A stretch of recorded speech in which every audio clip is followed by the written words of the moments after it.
How might we empower students to create positive change in their own lives and communities? Many students feel irrelevant and powerless to change their world, especially when they do not know where to begin. Design thinking gives them a process that helps them gain confidence to unleash their creativity, and City 2.0 gives them real-world experience and success. We are in our third iteration of City 2.0, a public policy class for seniors which applies design thinking mindsets and skills to real-world problems. The community-based design portion of our class places extra demands on the facilitating teacher.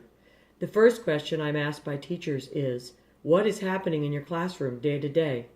Instead of a day-to-day plan, I create types of lessons and plug them in where they're needed. Some days, design teams are processing what they learned and planning for what comes next. Some days, they are reflecting on the design process and their own learning. Some days, we are studying relevant content.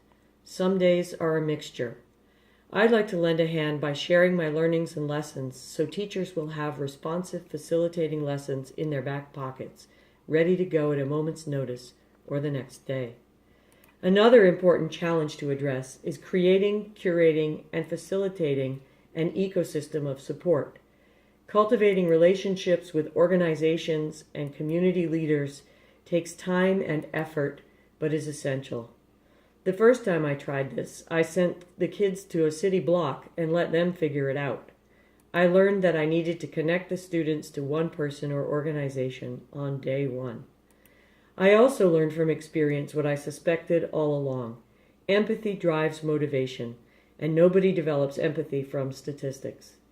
Community-based design and successful civic participation is all about building relationships. So meeting real people and starting those relationships on day one makes all the difference.